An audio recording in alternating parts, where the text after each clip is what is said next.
I printed out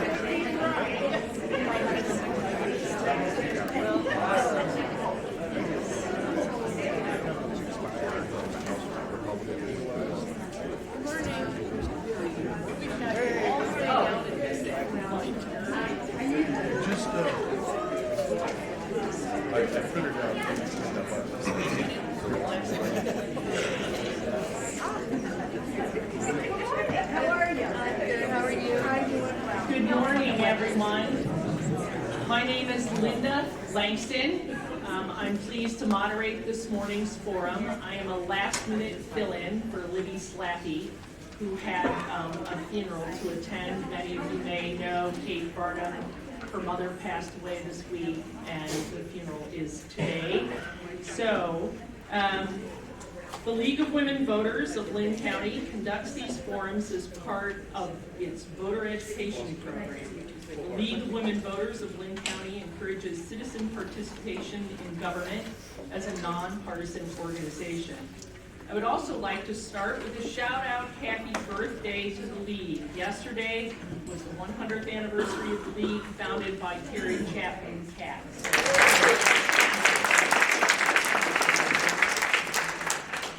We thank our co-sponsors today, Chains Interrupted, the Cedar Rapids Civil Rights Commission, Foundation 2, and the Indian Creek Nature Center. Please join me in thanking our sponsors.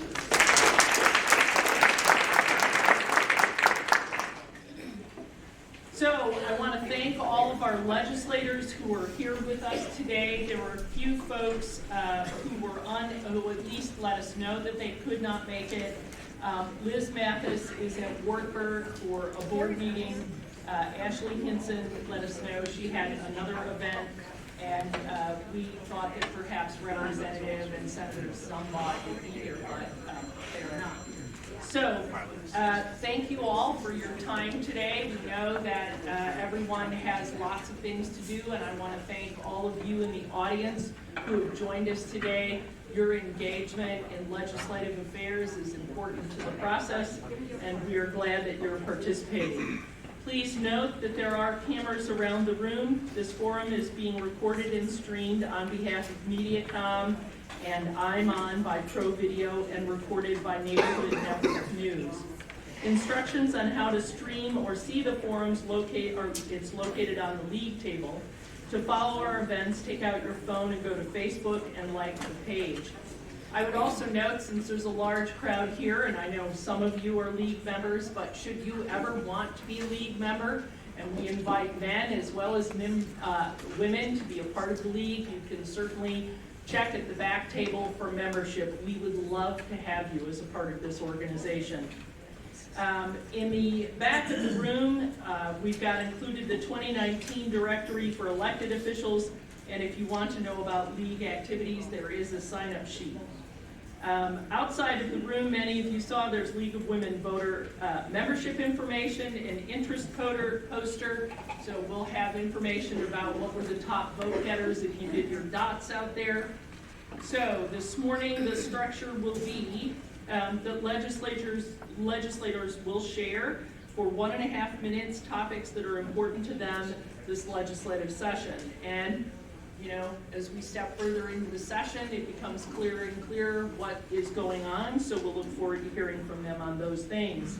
After this time, the floor will be open for general questions. I already have a couple of them up here, and they will again have 1.5 minutes to respond. We will end the forum at 11:45.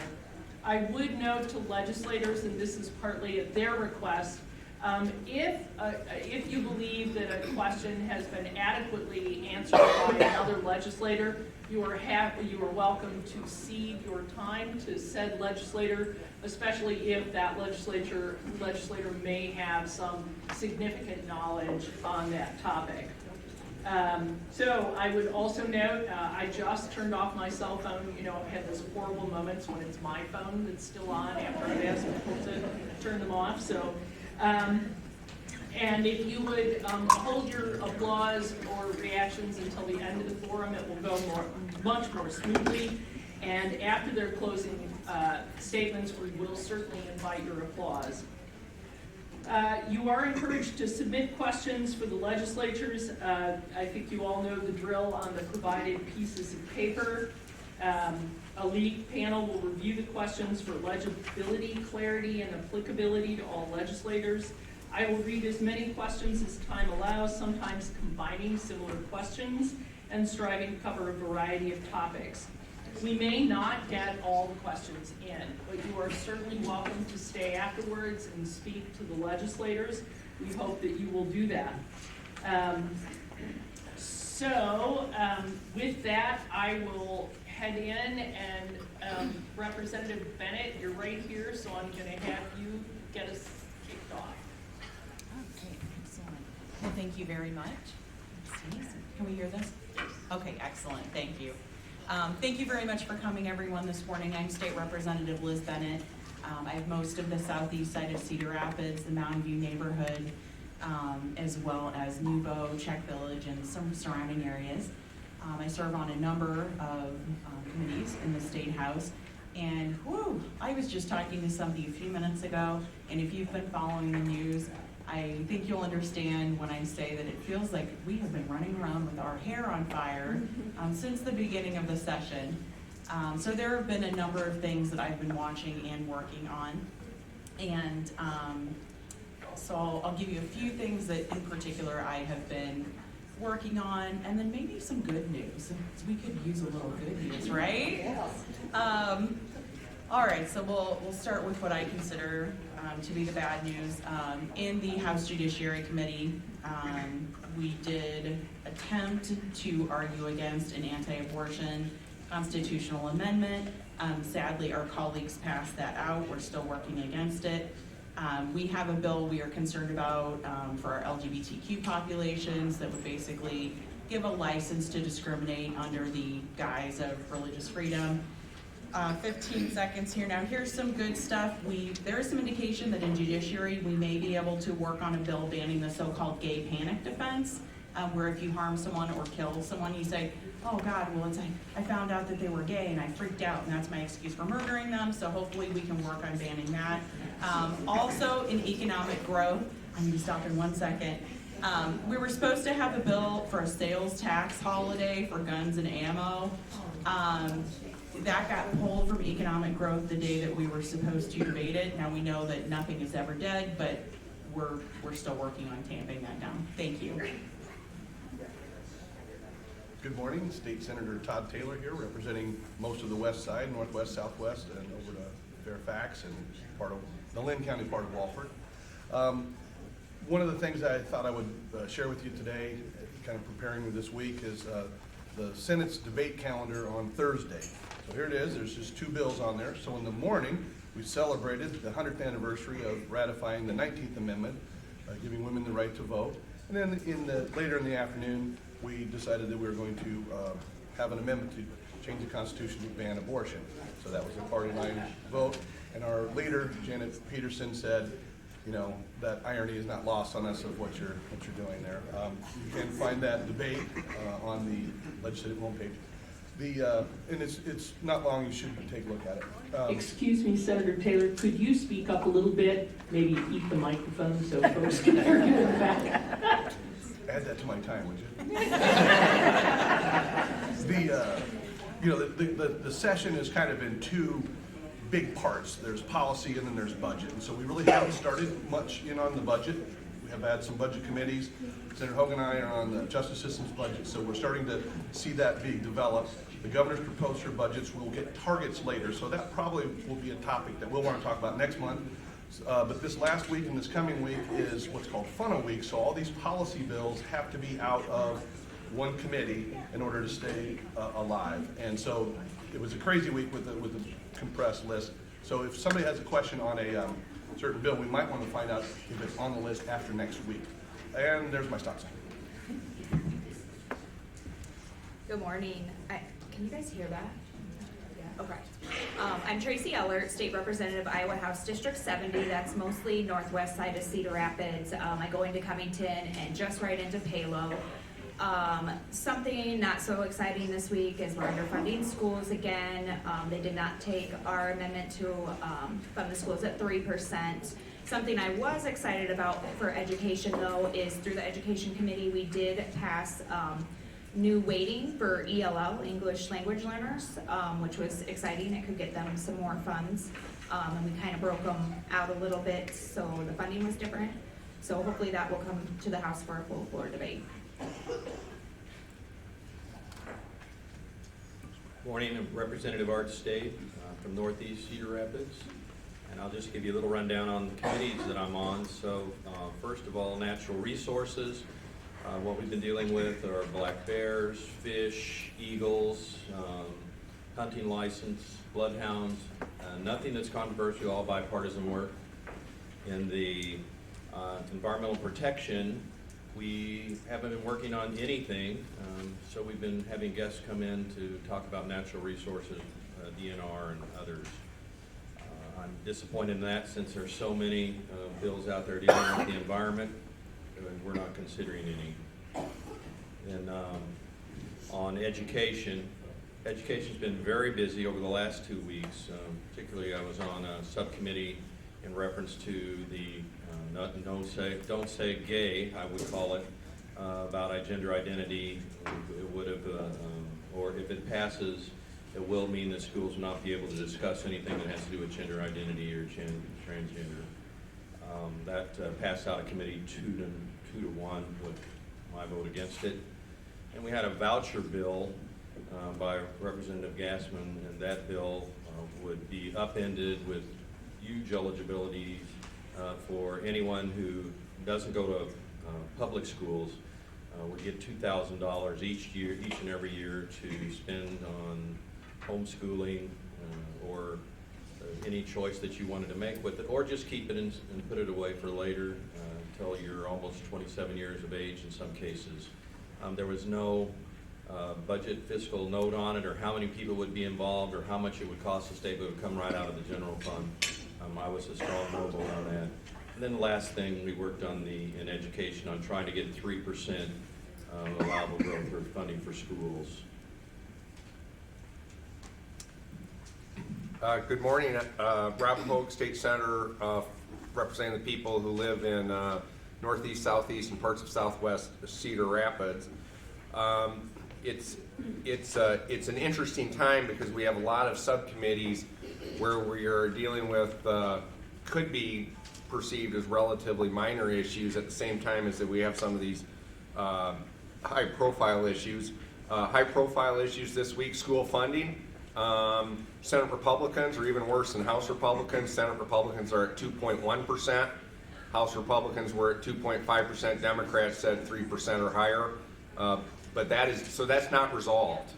So people should be weighing in on more is better than less on school funding, and we really do need a long-term plan. Think about the babies being born today who are going to be in the class of 2018 or 2038, right? We're talking about 2038, and I really think we need a long-term plan on education funding.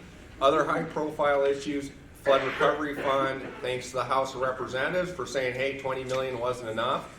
We got an extra $1 million that actually made a tangible difference yesterday at the Iowa Flood Mitigation Board meeting, which I attended by phone. Governor Reynolds, knowing that there were over $130 million in applications, only proposed $20 million supplemental, and as flood-affected communities know. Of course, hopefully we'll get time to talk about the abortion amendment, and there are a whole bunch of other issues that I'd like to address. Thank you, but we'll do that later. Hi, I'm Molly Donahue, and I represent the other parts of Southeast Cedar Rapids that they don't represent, as well as Marion, Bertram, and Ely. I am on the Education Committee and the, can you hear me, Mrs. Mallon? Speak up a little, Molly. If you just have to. I think it's on. Yeah. Gonna have to, can you hear me better now or not?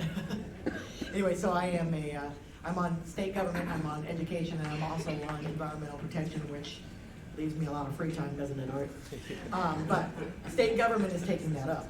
We are looking at, well, my last couple of weeks have really been based on education, and I'm really tired right now with the discipline bill. If maybe you read something in the paper about it on Tuesday, that's taken up a lot of my time because it needs to have a lot of amendments to make it doable for students and to make sure that students are not being hurt by the rules that are being placed in this bill.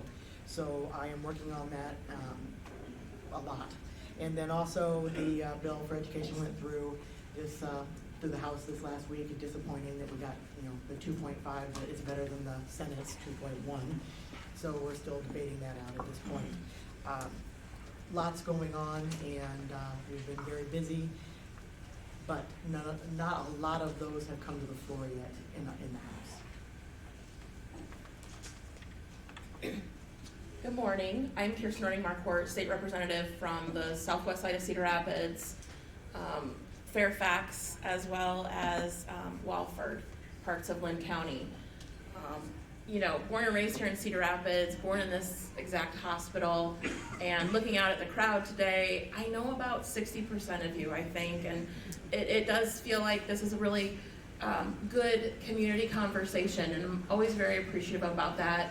For you all taking your time on Saturday mornings, because I know there's 100 different things that we're all invited to.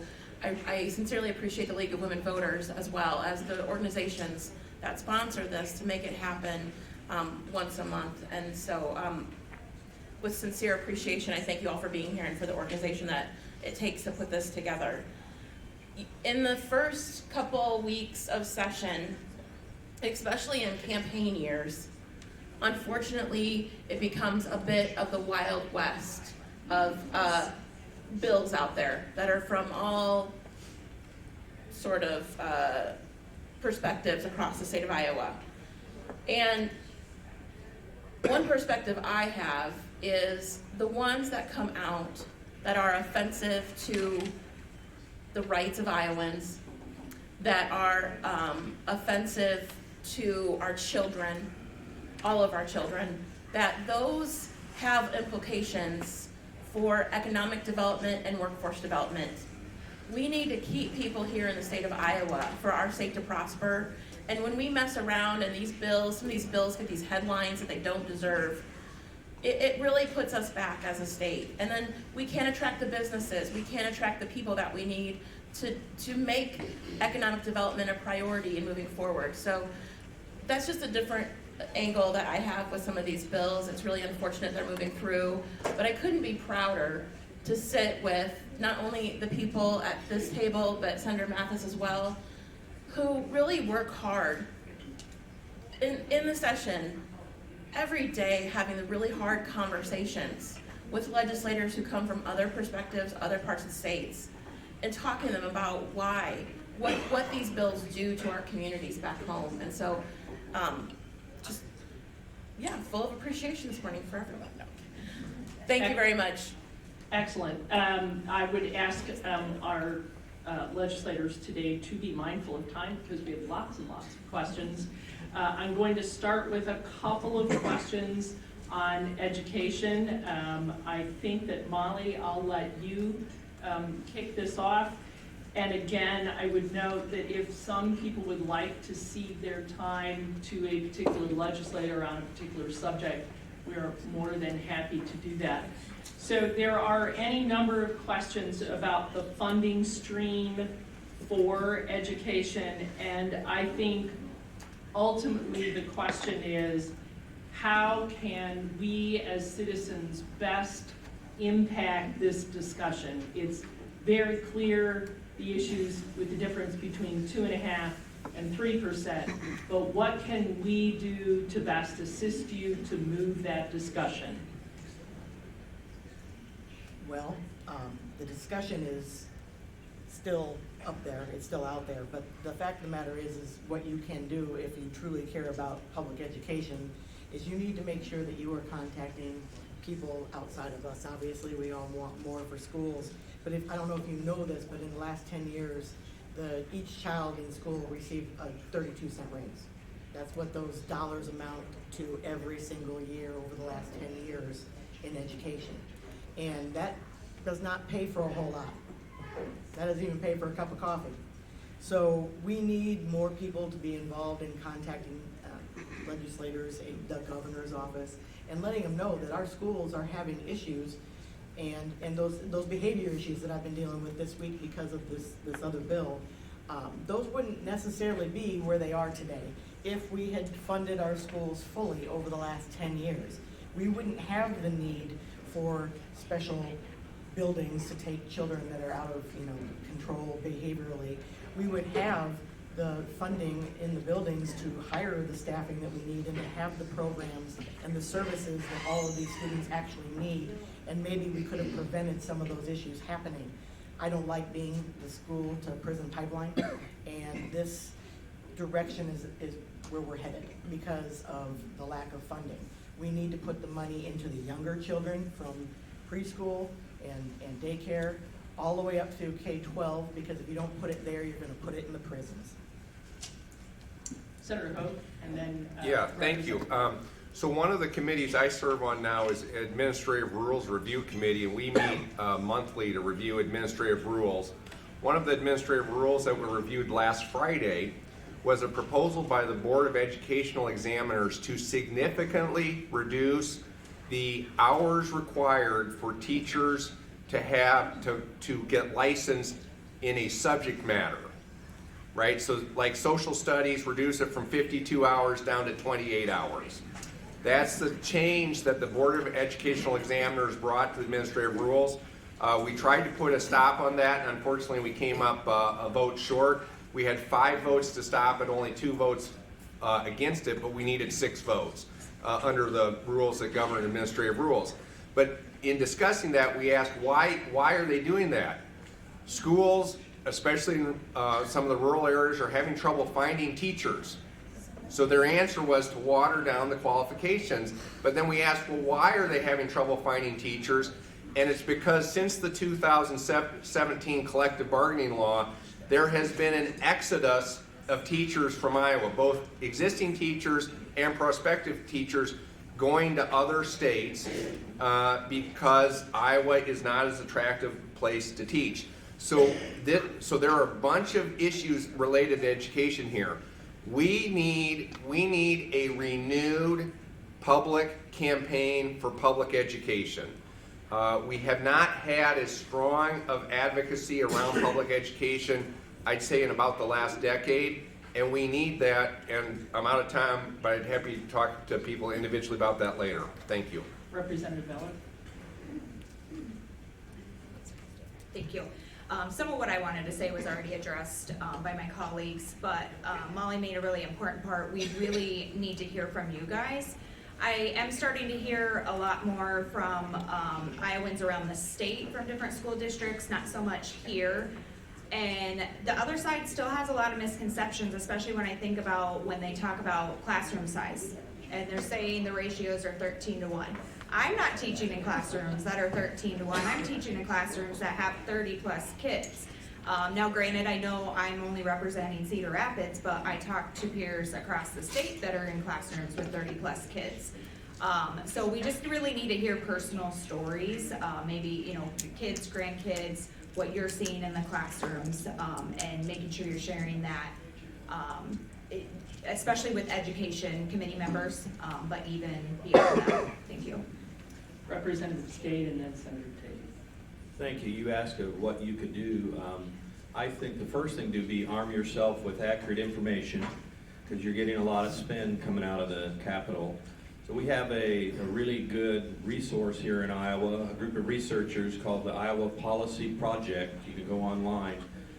They will show you about school funding. There's a chart there that shows that over the last 10 years, the funding has been at about 1.8% on average for the last 10 years, and that's below inflation. So you can understand why all of the school districts have had to cut costs, why rural schools have closed, why there are larger class sizes and fewer offerings. It's because of the funding, and that's the first thing we need to do, is make sure that the schools have adequate funding to do all the things that we are asking them to do. So after being armed with this information from this nonpartisan source, please get a hold of anyone on the Education Committee, particularly in the House and Senate, with that information. Senator Tate. Thank you. I'm trying to make this brief. On the point that Representative State just made about arming yourself with information, every caucus in the House, Senate, and the governor are all proposing more money for education. So they'll say, well, this is more money for education, what are you complaining about? But I think you should say, well, we want results, right? Is that money gonna help us get better test scores for reading in 3rd, 5th, and 8th grade? Is it gonna help us with ACT scores, college entrance exams, or apprenticeship programs? Are we delivering what we need to deliver? Class size, under Tom Vilsack, which seems like 100 years ago, he fought for lower class size, and it was costly, but we added to it, and we did see some results in reading test scores in 3rd, 5th, and 8th grade, and then maybe there's some other metrics out there, but. So, yeah, it's more money. I remember there was a Republican senator sitting here last year saying, we did give more money to education. You Democrats just aren't, happy with it. Well, what I want is results, so. Okay, we're going to keep on the subject of education. I'm going to ask Representative Stade to start on this question. There are several questions, particularly related to Senate Study File 3077, and that is really about private diploma granting institutions being eligible to provide a workforce diploma, but also several questions on what you brought up, which is the voucher bill that essentially will allow folks to get reimbursed for their private school, religious school, or homeschooling. Could you speak to that in terms of the likelihood of passage? Well, yes. I was on the subcommittee for the voucher bill. Of course, I was voted down 2-1. It moved on to the Education Committee, and I'm sure that they are aware that we'll lock up in the Education Committee, at least the Democratic caucus will, so they won't have any of our votes. And I do believe that on that Education Committee there are several rural Republicans who also will not vote for the voucher bill, as the voucher bill doesn't help the rural areas whatsoever. People don't have a choice to go to a private or parochial school in the rural areas. So they understand as well as I do, and as well as you do, that if you take that money out of the general fund and spend it somewhere else, that's less for education in general. So I am in support of public schools and public money spent for public schools. And I think we'll stop that voucher bill in the Education Committee this next week. Anyone else like to speak to it? Not necessary, but. I'll add. Okay, Representative Marquardt. So there's the voucher bill, there's also a bill dealing with Future Ready Iowa. And in that bill, it's talking about a for-profit company and high sets or GEDs, high school diplomas as we know it.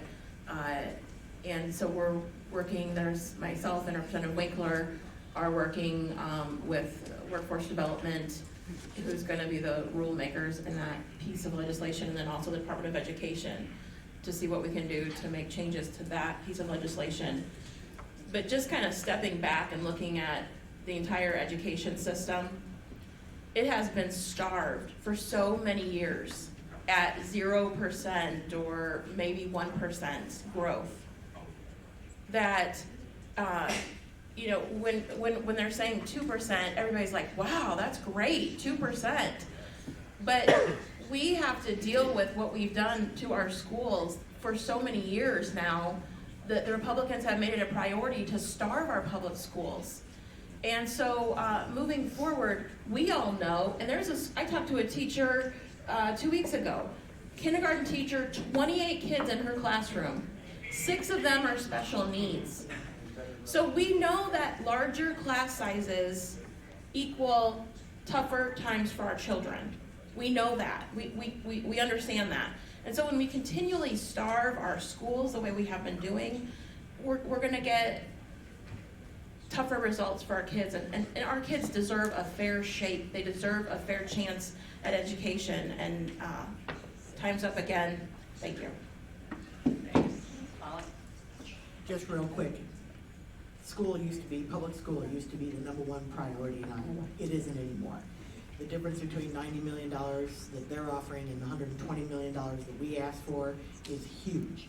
And it's still not enough to get the schools out from under the depths that they've fallen.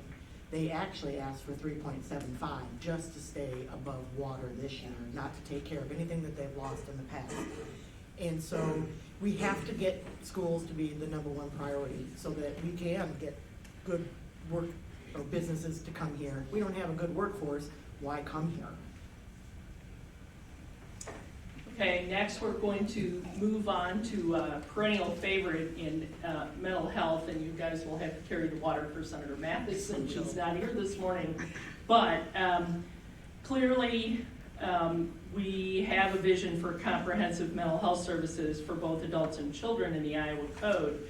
But with the federal government moving to block granting many aspects within HHS, including mental health, what do you want to give us an idea of whether or not we're going to be able to secure sustainable mental health funding and attract the psychiatric care that is needed in this state? Senator Hogue. I will start with a part of that question, which is where we are in mental health in the 2020 legislative session. The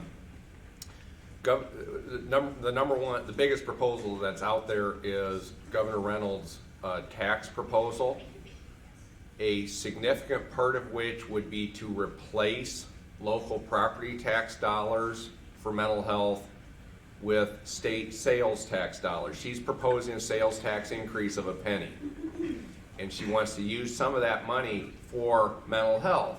Sounds good, except the fact is what she wants to do is replace local property tax dollars with the state sales tax dollars. So it's not really an increase in funding for mental health, more so than it's a tax shift. And there are two problems with the tax shift. First of all, sales taxes are more regressive than property tax. So, You can have my time on this. well, I got 30 seconds. I'll be done, Kirsten. Thank you, though. You're welcome. So that's a problem. The regressive nature of it is. But number two is, how many of you trust the Iowa legislature in the future to keep using the sales tax dollars for mental health? When we know that local governments will, use their mental health levy for mental health services. So that's one part of that question, and others can try to address the others. Thank you. Representative State. Excuse me. I've tried to look at that bill closely and the other ones that are associated with it, and like Senator Hogue, I would call it a shuffle, a swap, and a shift.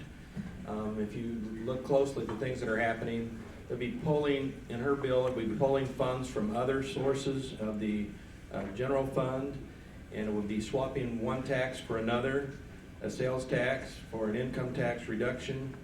And when you finished with it all, we can't see any net gain in revenues. So I don't understand how they're raising money for natural resources and the trust fund when they're taking the money from what we're already appropriating and moving that into this bill. So it's all kinds of shifts. So I hope everybody will take a close look at that and see exactly what's happening in all of the moving parts. So it appears that there's no net gain whatsoever, and it ends up with an income tax reduction. Senator Taylor. Thank you. Another way to describe what we just heard is the regressive tax, sales tax, is it's a tax on poor people. Okay, so I will vote no on raising taxes on poor people, but there will be some shifting in there. So it'll be spun, so you gotta be careful on the spin. And I will tell you, and we are partisan, but the people who are running the place up there, the House, the Senate, and the governor, are all Republicans, and if they actually care deep in their heart about mental health, they wouldn't have closed 2 institutions in the last several years. And the institutions are one method to deliver services. There are community-based corrections, or community-based systems to deliver mental health, and Medicaid paying for that. So we haven't seen it in their budget numbers, we haven't seen it in their actions recently, we haven't seen it in any other method at all. And there was a little $333,000 that we added to Glenwood recently, but there's some scandals going on out there. You read the papers about those. So that was nothing for really towards helping it. So they're speaking loudly with their budgets and with their past actions on mental health. So we need to change direction. Representative Duncan. Just real quick, and they've all talked about the regressive tax. The fact of the matter is that it's also very unsteady. Just like if you wanted a grant in school, you don't have the exact same amount of money coming in every year, so how do you pay for the services that you're trying to provide? But also with Senator Taylor, not only would, if they cared about mental health, would they not close the places that they've closed, the ones that are open, they would have oversight, making sure those scandals weren't happening, making sure they're staffed properly, making sure that they have people with the right certifications working there.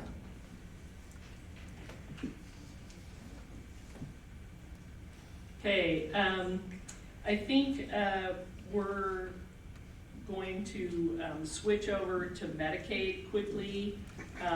Looking at the work requirements related to Medicaid eligibility, your thoughts on whether or not that is likely to pass, and I'll let you guys decide who wants to field that first. Senator Taylor. Thank you. Just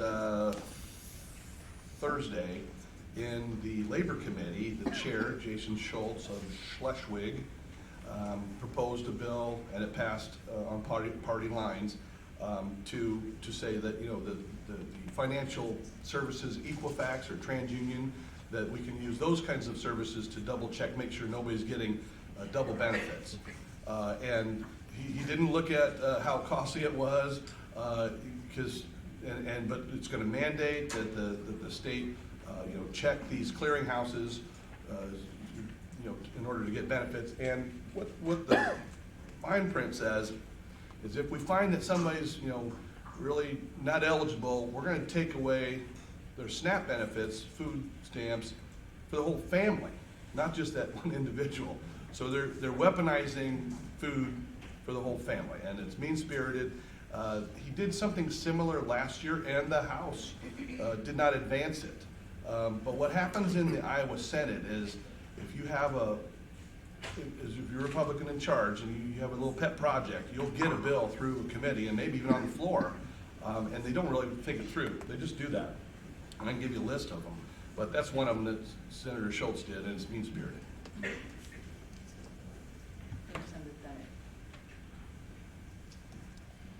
Something else I want to say about this is that when you're having these conversations with other people, because I find that this is a conversation that comes up, whether we're talking about disability assistance, whether we're talking about food assistance, there's this specter that in my lifetime I think has come, you know, all the way back from the 80s with Ronald Reagan, and you know, this idea that there are these people who just don't deserve what they're getting and they are gaming the system.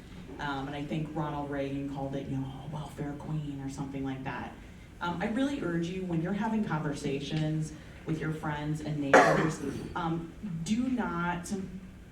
don't accept that specter.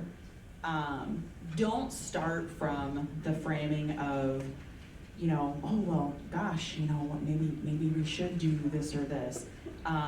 It has been shown in studies about these systems that this idea that people are just ripping off the system and taking advantage of it, by and large, is not true, okay? So the fact that we have all of these bills that actually probably end up taking more time, more employee hours, more expense to try to just find out if there might be one person, you know, who isn't a difficult situation in their life and just might be getting more than they should get. Do not start from that place. Start from a place of compassion when you're having these conversations with people and rebut that idea. Representative Taylor, I saw your hand, and then we'll go to Senator Hogan, I believe. Senator Farmer. This isn't necessarily in regards to the bill, but I wanted to speak to, like Representative Bennett was talking about, the low percentage of fraud, because we just had DHS come speak to us about the 3 different methods that they use to make sure that there is not fraud and people aren't claiming benefits in multiple states and aren't scamming the system. There is a very comprehensive process with a lot of money spent on it. And we got back, for SNAP specifically, the percentage of fraud is 2.19. So it's very, very low. child care assistance fraud is 0.18. By provider, by recipient is 0.61, and FIP, the percentage is 4.34. There's very, very low fraud. Senator Hubbard. I'm just going to add at this point, we have a new director of the Department of Human Services, Kelly Garcia, and I will tell you, as somebody who has watched Chuck Palmer and Jerry Foxhoven over the last 9 years, I actually think Director Garcia strikes me as a breath of fresh air. She's very engaged. I actually think it looks like, fingers crossed, but it looks like this will turn out to be a really good appointment. She is very engaged with DHS staff. She has visited in 7 months the institutions more than Director Palmer and Director Foxhoven had in 9 years. So she's traveling a lot. She's 40 years old. She's from Texas. She has a lot of really good background. She's got 2 small kids under the age of 5, and she's a dynamo. So I'm hopeful that some of the problems we've had will get fixed. I'm also hopeful that it sounds like she's going to be more engaged on pushing the MCOs to pay, because remember, a lot of our nonprofit providers right here in Linn County are still significant amounts of money, in some cases even millions of dollars behind being paid, which has really hurt their ability to do the work to fulfill their missions. Thank you. Representative Eller brought up one piece and then Senator Hogue brought up the other. The only thing I would like to add on that is that the House Committee in Labor, we see what's going on in the Senate Labor Committee, and we are ready and willing to have those conversations not only with legislators across the aisle in committee, but then fully debate this if it comes to the floor. You are adding layers of bureaucracy when there already are checks and balances here. We care about every single tax dollar that comes in. So we don't want things to, go to fraud. So that's why we have things in checks and balances in place. And if you wanna bring in a couple extra companies so they can get some extra money, where's that money gonna come from? Benefits for Iowans, that's where it's gonna come from. So we're watching that, we're gonna check that. The other thing that I do feel it is very harmful when folks are out there and they are using verbiage that attack people on food stamps especially. The conversation we sometimes have to switch to is not only are those Iowans, but they have families, they have children. We already have in Iowa, let alone Linn County, 1 in 5 children who go hungry at night or are undernourished. Thank you. Great.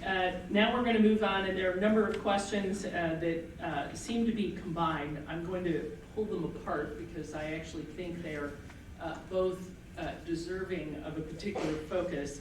I'm going to start with the issues related to LGBTQ and gender issues. So what are some of the things that that you can do to help safeguard this as it moves forward? And secondarily, could you highlight perhaps some of the other legislators around the state that we might contact? And Representative Bennett, I'll ask you to start on this.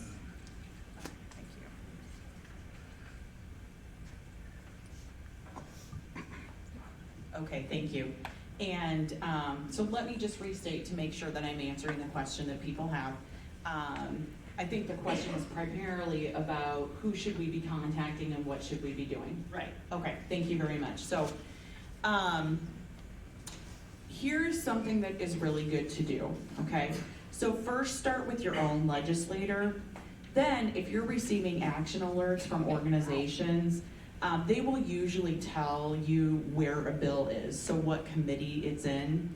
So I think once you've contacted your own legislator, you can move to emailing and calling the members of the committee where a bill is moving, okay? Because they're going to be the next people in line who are making a decision about that. So I think that would be my best advice.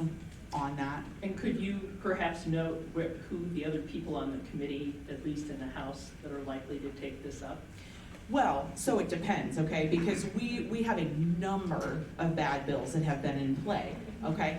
And so, yeah, 13. And so those bills can go, they can go to, okay, okay, they can go to judiciary, they can go to education, they can go to human resources, they can go all, all different places. So that's why typically if you get an action alert, or if you go to the website, let's say you look up the bill, over on the left-hand side of the website, you can see what committee it's in, okay? You can also, on the State House website, there's a tab right up at the top for committees. You can click on that, click on the committee, and you'll see a full list of the members of that committee, okay? Do you think, does that answer the question? Yeah, and you might add if there are any things beyond that, and perhaps illuminate the language that you had shared at the very beginning regarding how do you make statements that are perhaps convincing about the importance of this issue. Right. So I think that the most important thing, and I think we've seen this from research as well, is to tell personal stories, okay? Do you have a person in your family? Do you have a coworker? Do you have a person in your life?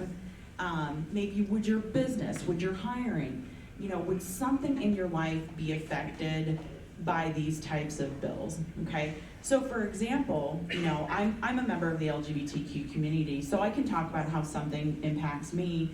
To Representative Running Marquardt's point, I can also talk about, when my company is interviewing people and trying to attract people to the state, what would happen if they came to visit with their spouse and we went to a restaurant for a lunch, and then somebody from the restaurant came out and said, actually, we're gonna have to ask you to leave. Especially in the age of social media, not only the impact on that person and that team of workers, but our state, okay? Things like this. I received a call, I think 2 weeks ago now, from a mom who moved to the state because her daughter had been discriminated against in Wisconsin because they don't have some of the protections that we have. And so with some of the bills that are coming forward now, she was almost in tears saying, oh my God, we're gonna have to move somewhere else now. Where can we go? So I think what we found is that the most persuasive thing is tell those personal stories that you know of or that you've heard of. So.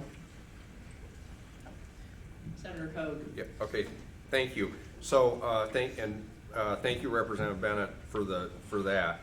I actually was on the subcommittee for one of the many attacks on the LGBTQ community this week, and it was in the, drum roll, local government committee.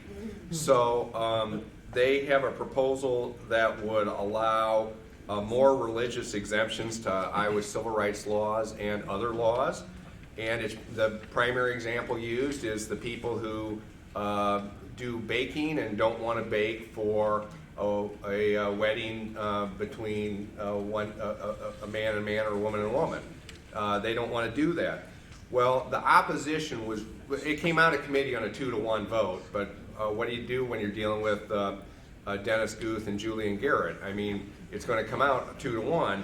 But the business community in Iowa is doing a great job opposing it. And at that subcommittee meeting, we heard from the Iowa Chamber Alliance, the Iowa Technology Association, Wellmark, Meredith, Principal Financial, and a small business owner from Pocahontas County, among others. Pocahontas County, by the way, a county that has lost half its population and is down to about 8,000 people. And they said, if you do this, we won't be able to bring people to Iowa. So it was really strong testimony. I'm hopeful that this bill will be stopped in local government next week. It's Senate File 508, so stay tuned.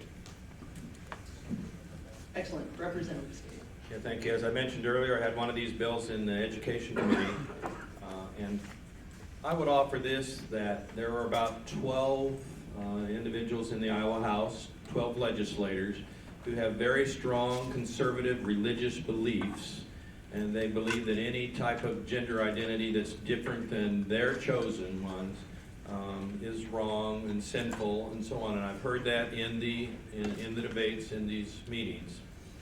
So to help educate them, you can find their names on the bills. If you look it up on the Iowa legislative site, you pull up that particular bill, it'll show who the sponsor and co-sponsors are on that particular bill. And I think it would behoove everyone to let them know your feelings, and that just because they talk about gender identity does not mean that their children will become something different. They really do have I would say, a sincere fear of others, individuals that are not like themselves. And how we get past that, I'm not sure. The second thing is to make sure next November that they are in the minority. Representative Donahue. Well, it took the end of my line here. First off, as a teacher and one who returns on Fridays to work with high school kids, this was a huge topic yesterday in government class. And there were a couple of students there that are of the LGBTQ community, and they're just so disheartened on how anybody could look at them and say, we just want to erase them from society. We don't want to hear the words. We don't want to hear. It's terrible to look into a child's eye, because they're children. Even if they're 18, they're children.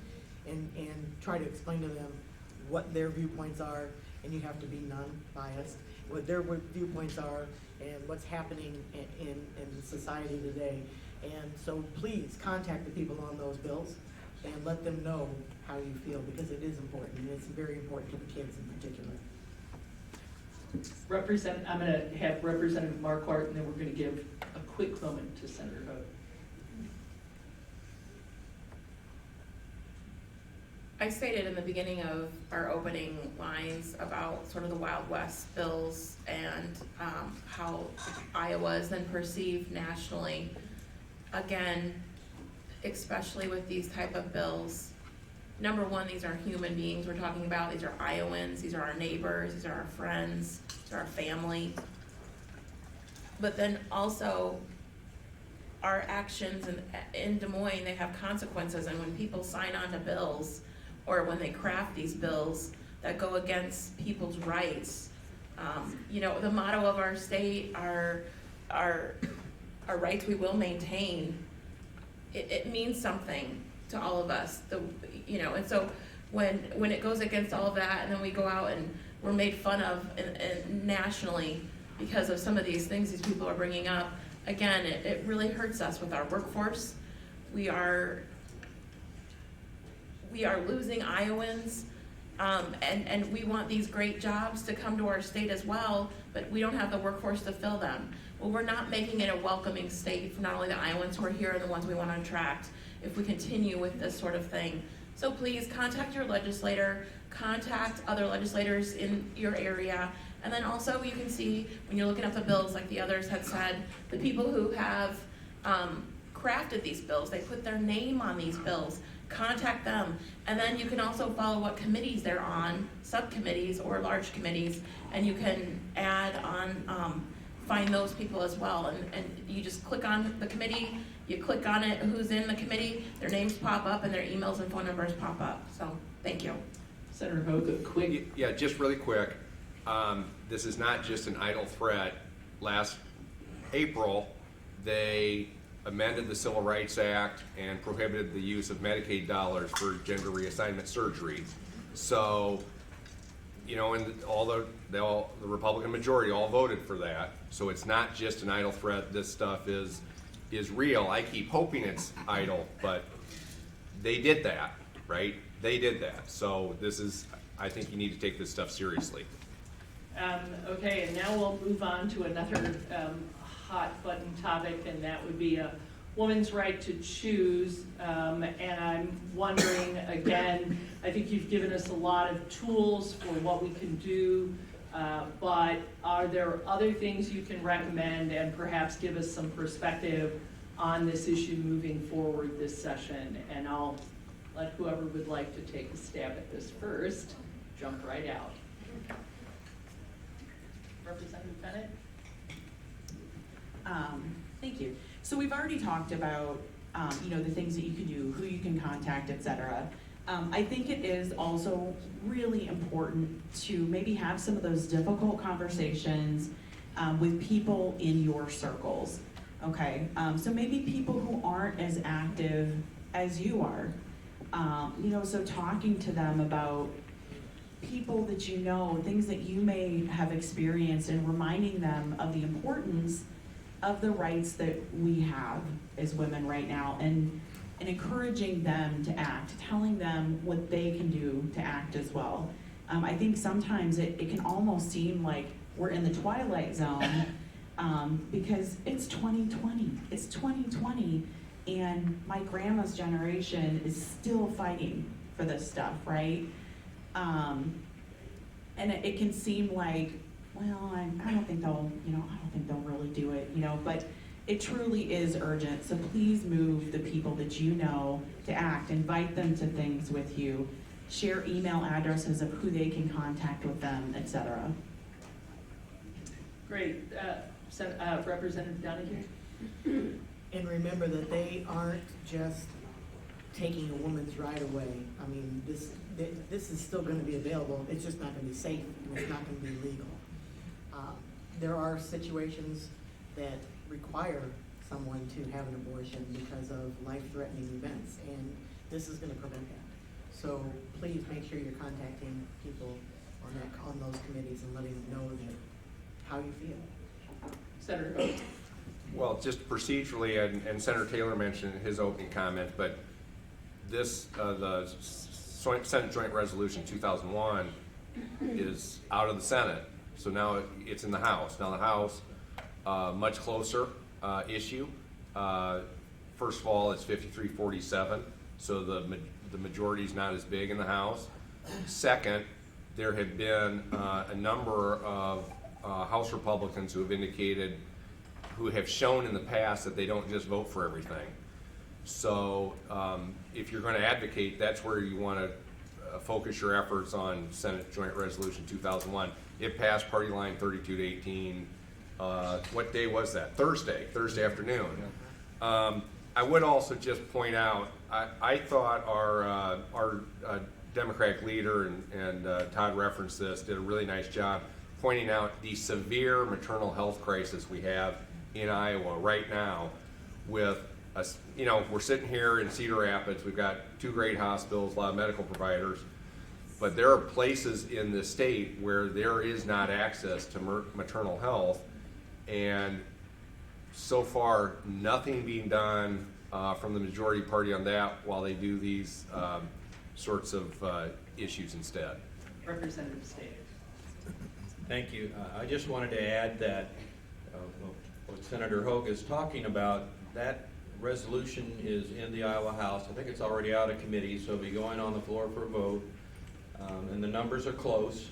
So there are 2, Louis Zumba and Ashley Henson's vote would make a difference. So Linn County, it's very close. That might make the difference of whether that passes or not. Excellent. We're going to take a small break. I know it's warm in here, so. Linda, can I say something real quick? Yeah, I'm sorry, yes. Another thing that I just would like folks to please, not only on this issue, but a couple other issues, is watch what legislators do. Not just what they say up here, or not just what they might write in a column in the newspaper. When they vote, and they vote, their votes have consequences that close down places that provide maternal support, that provide health care to women and men. And yeah, so please go back, talk to your legislator, talk to all the legislators in this area if this is a topic that's important to you. But then also come back and do a check too. If people are saying one thing to your face, if they're saying one thing at the League of Women Voters Forum, or they're saying one thing to the paper, but they go to Des Moines and they vote against Iowans and their wishes and against their rights, you please help keep them accountable too, not only in November, but when they do it. Thank you. Excellent. Representative. Got me all fired up. And to add on to Representative Rennie Marquardt's comment, we have a really nice feature that's been added to the legislator website this year that makes it really easy for you to look up and see how we vote. So you can check that out. Hold them accountable, I think what she's saying. So, as a quick, brief aside, I'm going to let everybody know what the results were from the polling that we had up on the walls. So the top 4 issues, and I think legislators would be very interested in knowing this.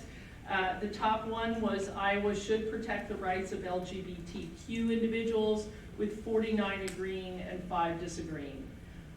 Number 2 was Iowa's lifetime voting ban for people with felonies should end, with 48 agreeing and 1 disagreeing.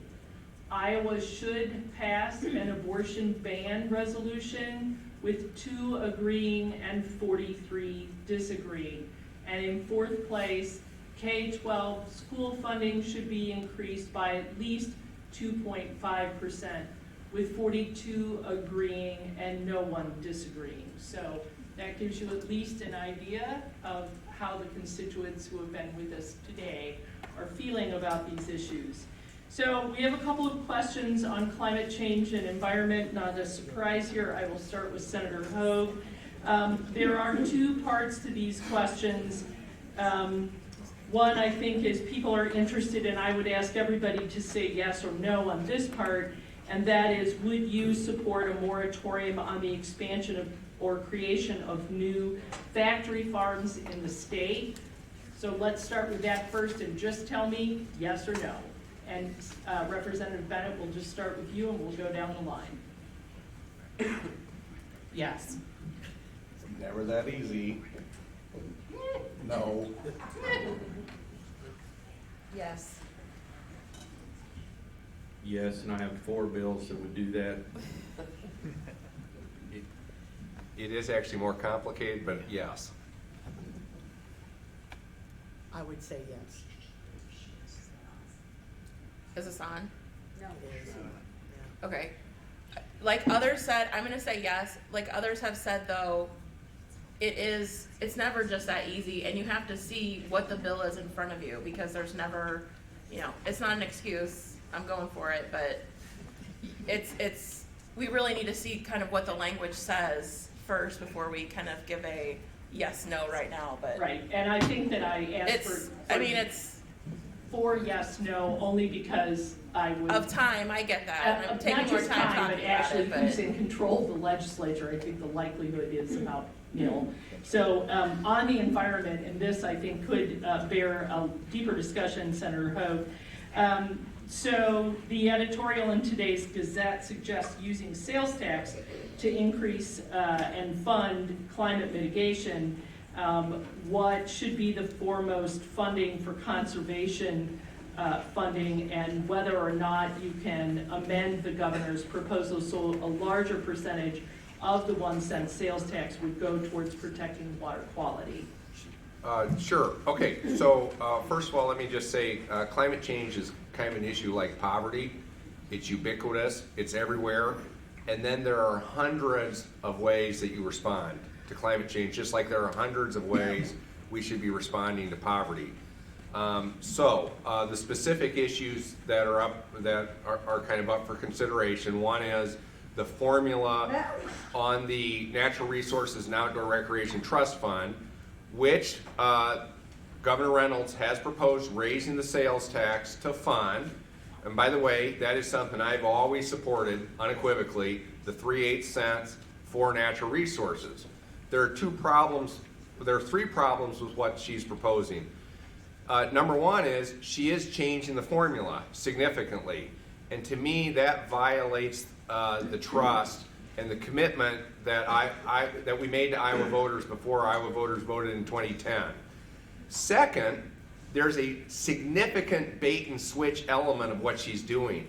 She is proposing raising the sales tax for the Natural Resources Outdoor Recreation Trust Fund, but then cutting general fund dollars for natural resources, and my staff says that number is over $45 million cut to natural resources. So it's a bait and switch, And that's not what voters voted for. Voters voted to add money for natural resources, not take away existing funds.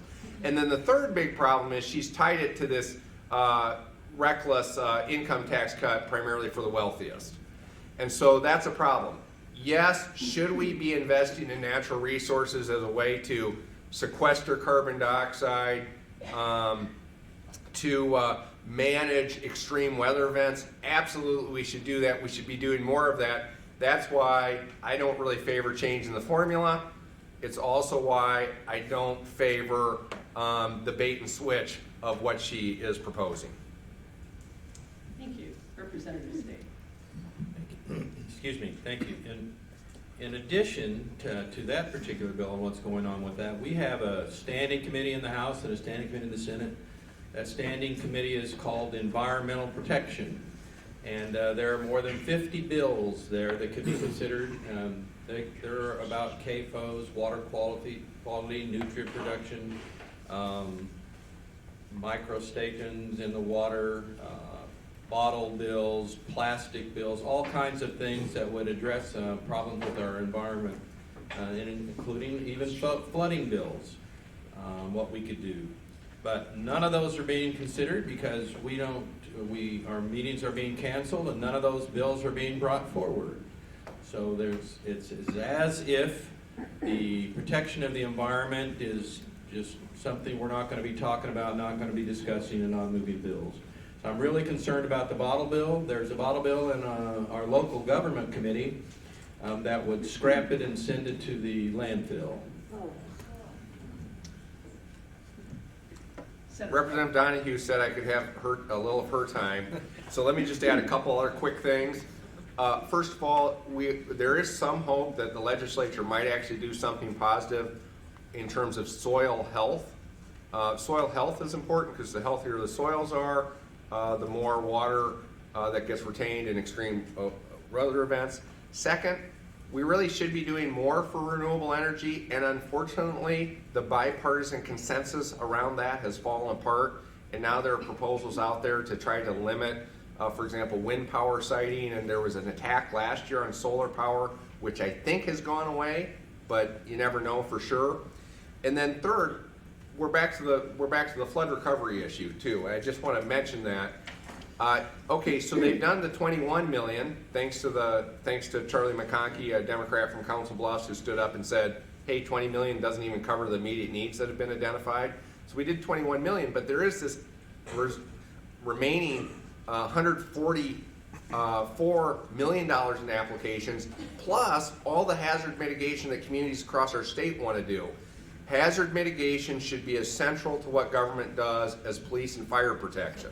And we need, especially because of climate change, we need to get that integrated into what we do on a regular basis. Thank you. Representative Marquardt. Thank you. Who was waving their hand? It's okay. Are we good? Forget Okay, it. Great. We're going to ask a question now, and I'll let whoever would like to take this on. Several questions regarding occupational licensing and the challenges or the need for reform in those licensing laws to assure that people have access to this and a better chance to go to work. Senator Taylor. This is a tricky one, okay, because there's some groups up at the Capitol right now that are pushing, hey, let's reduce barriers for people to get jobs. Sounds great, we're all for that. But we gotta dig a little deeper below the surface, because reducing those regulations, let's say for educators. If you're in Florida, you have a bachelor's degree, you can teach K-12. And if we say, well, let's remove the barriers and let's add reciprocity. So if you're licensed in another state, you can come to Iowa. And it'll help us with our teacher shortage. Well, in Iowa, we have bachelor's degree, we got student teaching, we got a teacher certificate. There's methods that we use to see if you're effective teaching K-12. We might have some actual top quality physicists who work at Rockwell here in town. Maybe they could really deliver good information to teachers or kids, but they don't know how to teach. So we got to teach people how to teach. And so that's an example. Another one I've used, I've said this like 5 times this week, because I'm on the state government committee. A lot of these bills are coming through their elevators. Elevators, you gotta be an electrician and know hydraulics, not just, wires and power. So it's a specialty. So we put barriers around those positions for, the elevator mechanics are very specific, so you can't just say, oh, anybody who knows how to wire a movable box of people is public safety. So then there's some things that we could do, but we gotta be really, really careful about how we do it. Removing those regulations, it sounds like a good idea in practice, but we gotta peel back the layers. This is a hot topic, I can tell. Representative Ayler, we'll start with you, and then we'll go to Representative Marquardt. Mine's quick, and it kind of just piggybacks off of Senator Taylor. It is a big safety issue. Of course, we want to, eliminate some of the barriers so people can come work, but it's a huge safety issue, and some of the people making the decisions do not understand that. As I had a conversation the other day about safety and childcare, because we've had 8 children die, and they compared it to cosmetology. Now, both are very worthwhile careers, but you can't compare safety in cosmetology to safety of caring for children.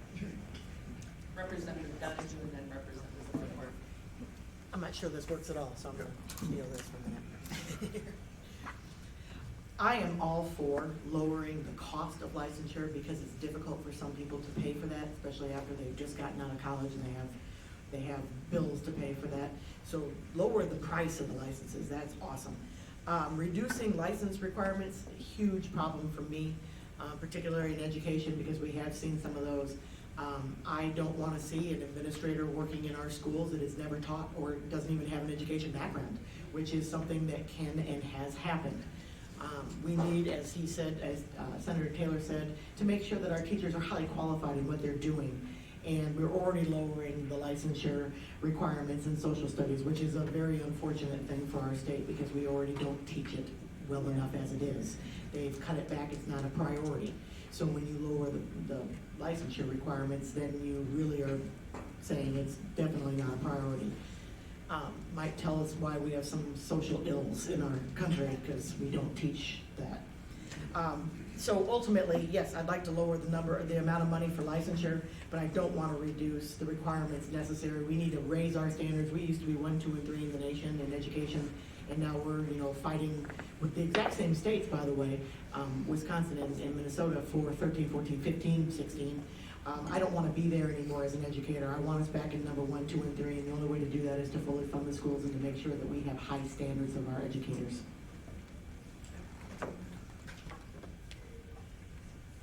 So the way this is being framed is that there's a gentleman who wants to have a barber shop, a mobile barber shop. And so currently we don't allow for that in Iowa code. And so I think it's fair and reasonable to make changes that we can allow people to do the job they want to do, but we still need to follow around the same sort of qualifications and parameters so we don't cheapen the quality of not only that profession, but a lot of other professions. So what they're trying to do is make this guy kind of the poster child for horrible regulations that we have out there in the state of Iowa, and then they're trying to put under the radar get rid of all these other regulations and qualifications in with that legislation.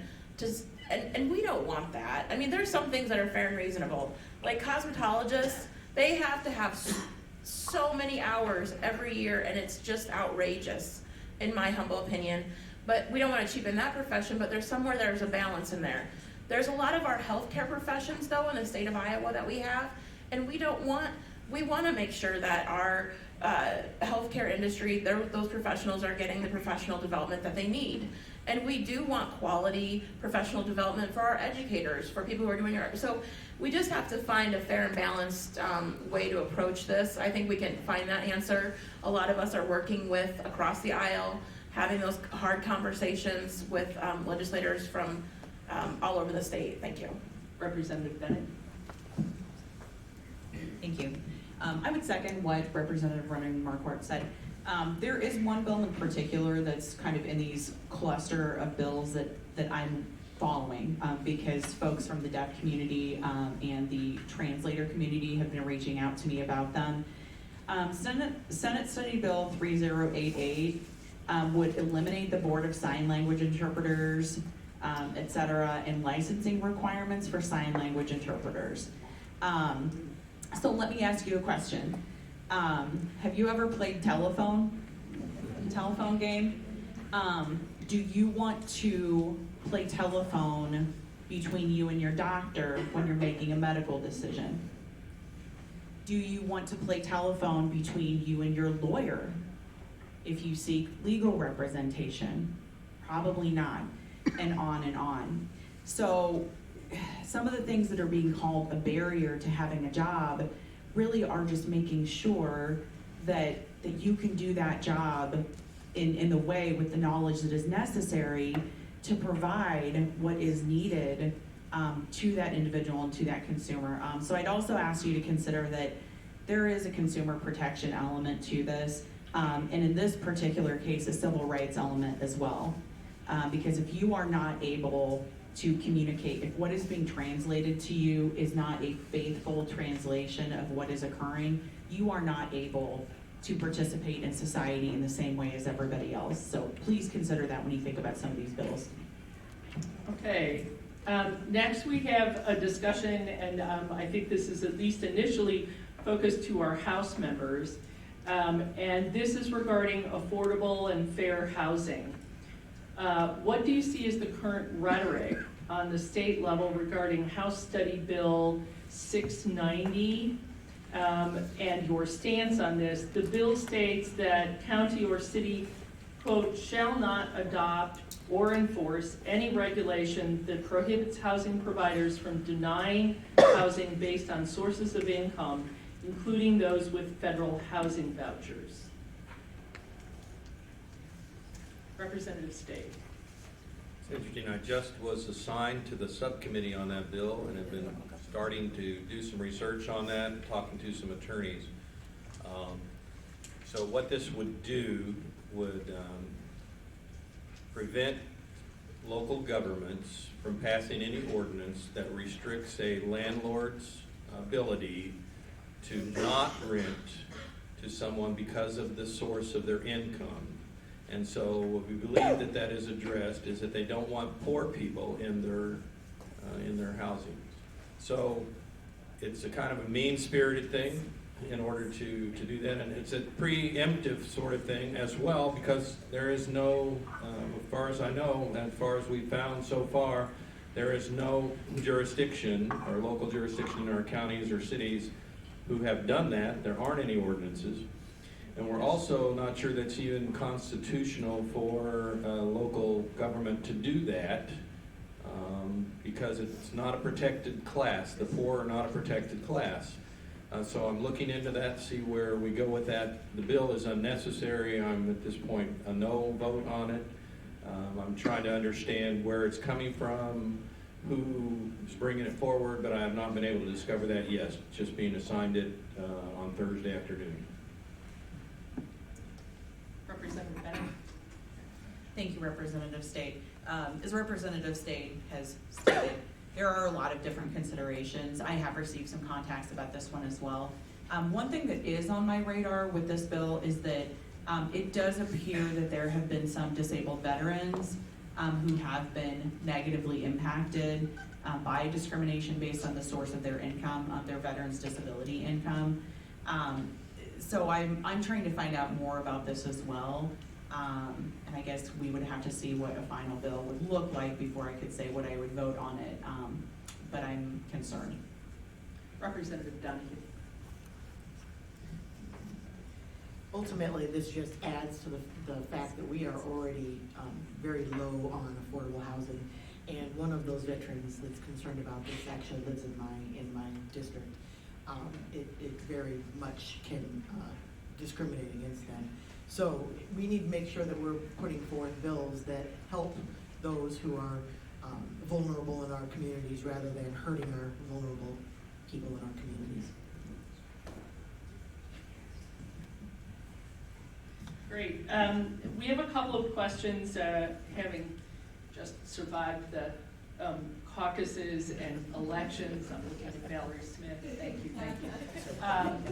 So the first of these is noted here to be directed at Representative Stade, but then the rest of you can answer the second part of this. So for those of you who were at your caucuses and you saw petitions for people to get on the ballot, something new is now at the top of those petitions, requiring you to have an individual state that they are responsible for those petitions. The questioner asked whether or not it is possible to change the language on the circulator information for nomination petitions so that section will appear below the voters' signatures rather than at the top of the page. So Representative Stade, I'll give that to you and then I'll ask the second part of this question.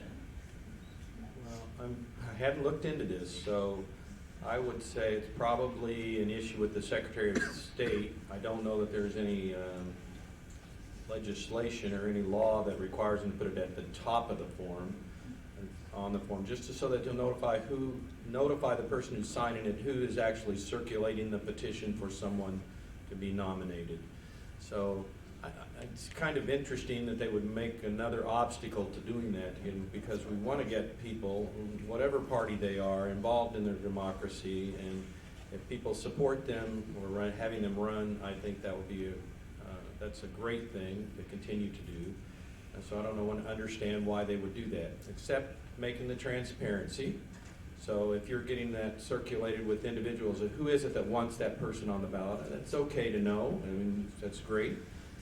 But where it is on that form, it doesn't make any difference to me. I know when I circulated it at my caucus, I filled out what they're talking about is filling out your name, address, and who you are at the top of the form. And I'm okay with that. I filled out all of those in my form.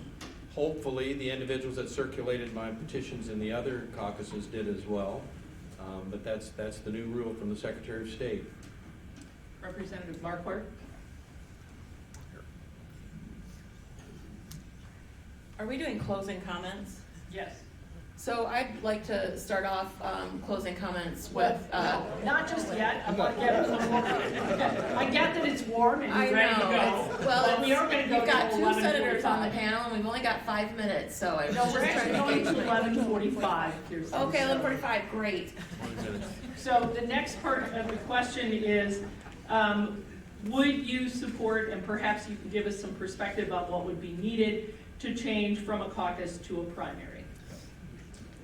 You know, driving in today, my favorite show, NPR, Wait, Wait, Don't Tell Me, was on, and unfortunately, Iowa was one of the jokes on there, and it's disturbing because in my caucus, we had a great time. It was community, it was, my neighbors, it's friends, a couple relatives were in there too.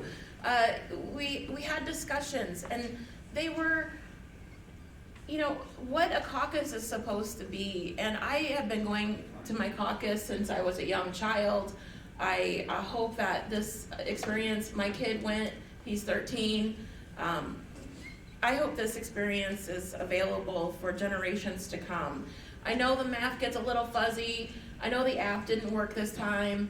I also get some people were jamming up our phone lines.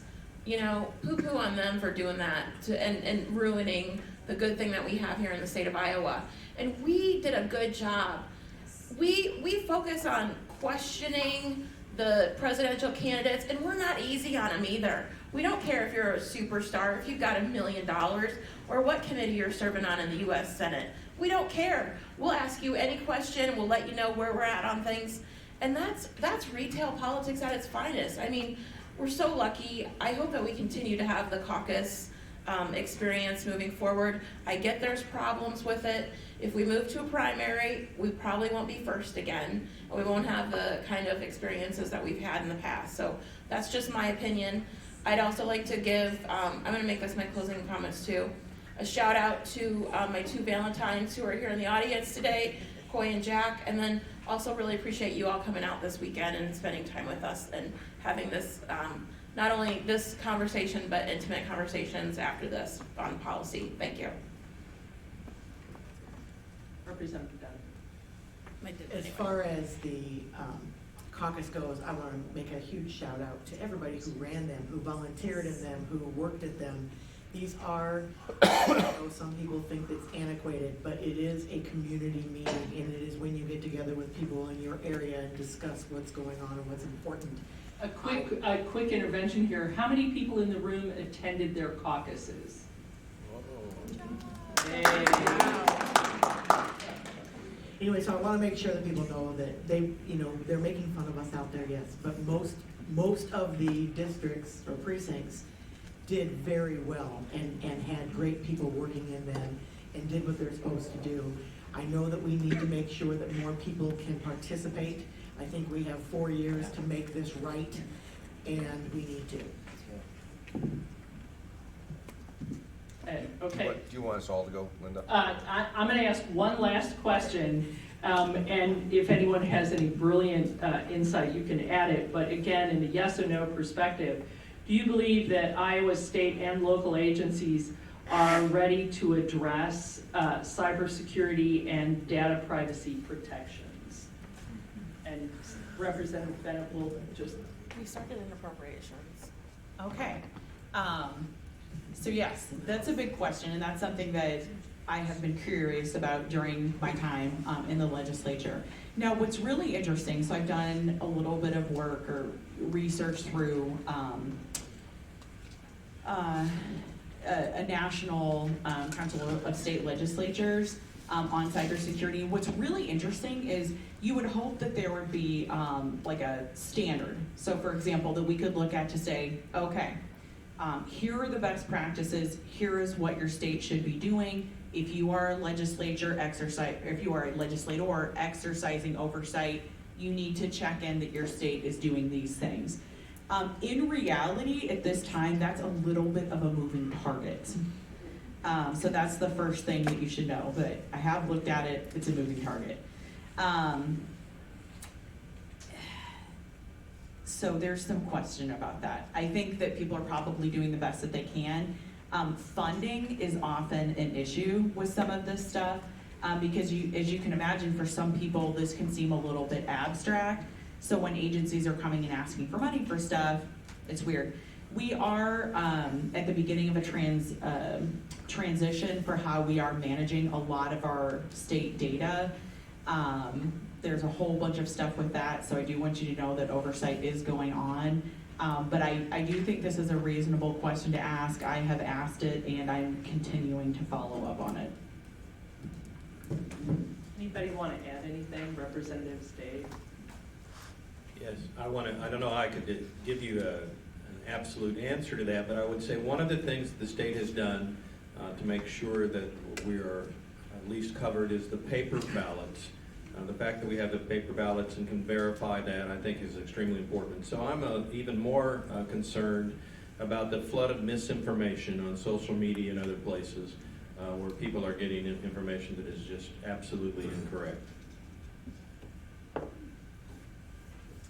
Okay, now we are going to let folks wrap up, and if Representative Marquardt doesn't have anything she would like to add, we'll move to Representative Donahue. Can I just add, though, that we have,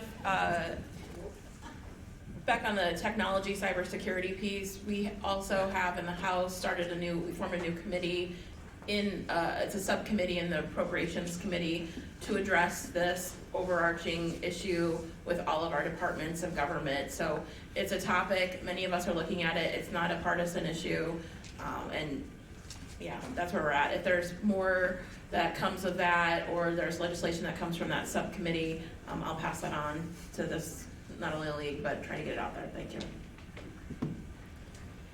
Real quick, I don't think it's just Iowa that might have a security issue. It's across the nation. We have a security issue, and we need to somehow, I'm not a computer person, so we have to do better all across the nation. For my closing remarks, one, thank you very much for everybody being here, and thank you to the League of Women Voters for holding these forums. I remember sitting out there, and it was very informative, and I'm honored to be able to sit up here and represent you as well as everybody who's in my district. I will continue to fight for the people, as I said in the very beginning when I ran. This isn't about helping the fat cats make more money. I'm wanting to make sure that the people are getting what they need. Well, thank you, as always, for hosting these events. They're always really good. Just a couple thoughts. First of all, next week is the first funnel. So there are some ideas that hopefully will go away next week, and of course there are other ideas that hopefully will survive.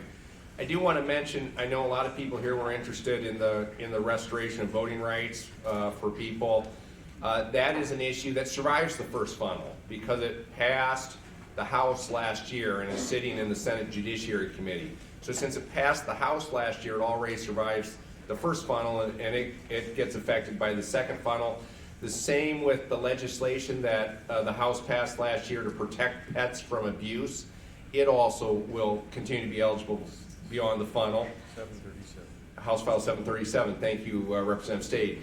The only other two things I would indicate, in the Senate, we're getting lots of commentary about confirmations of gubernatorial appointees. That's something that we do in the Senate.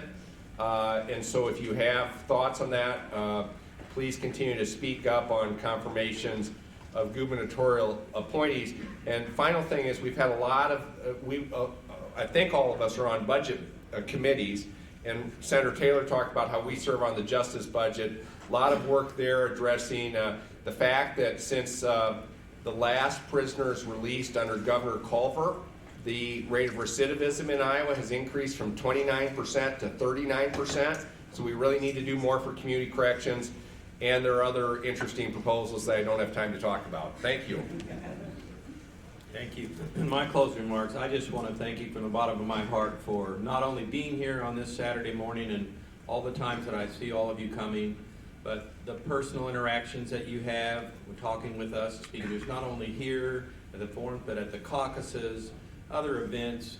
And I know the majority of you in here I've seen at the Capitol more than one time. Really do appreciate your engagement. You do make a difference. Please continue doing what you do. Thank you. I want to thank everyone for coming.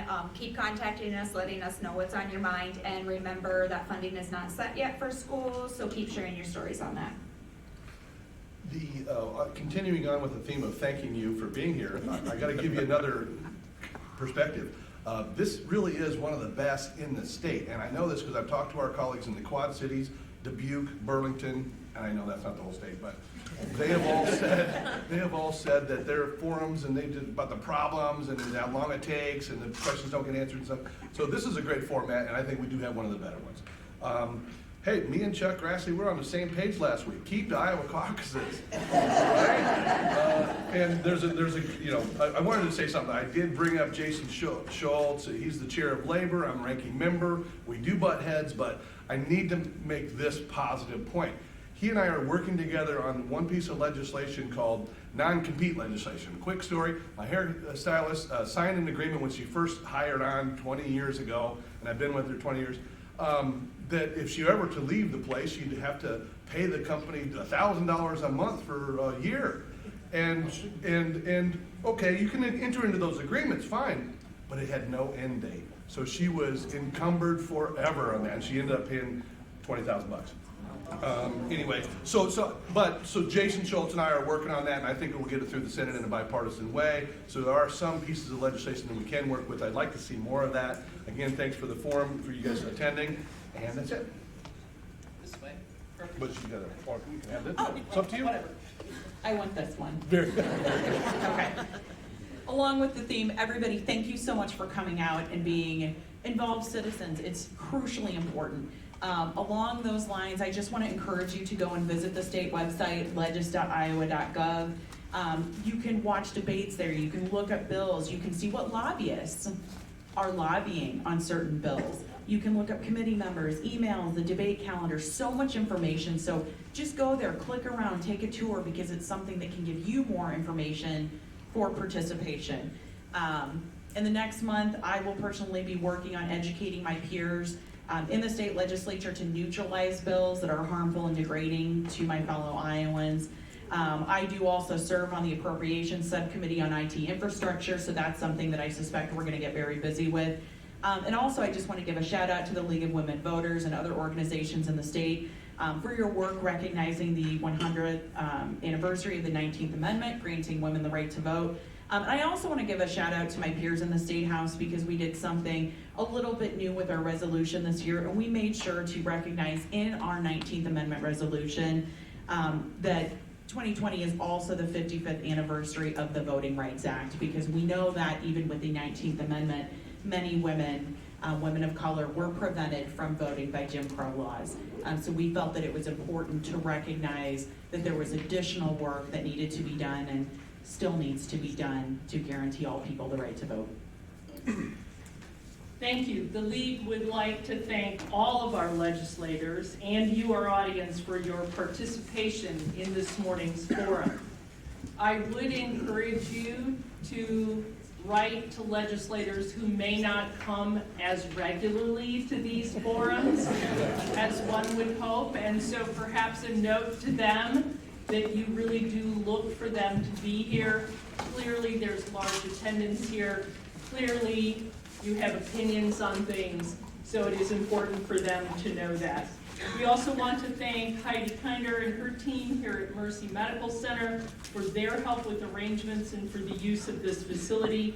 I want to thank the sponsors again, Chains Interrupted, the Cedar Rapids Civil Rights Commission, Foundation 2, Indian Creek Nature Center. So please let's thank all of them.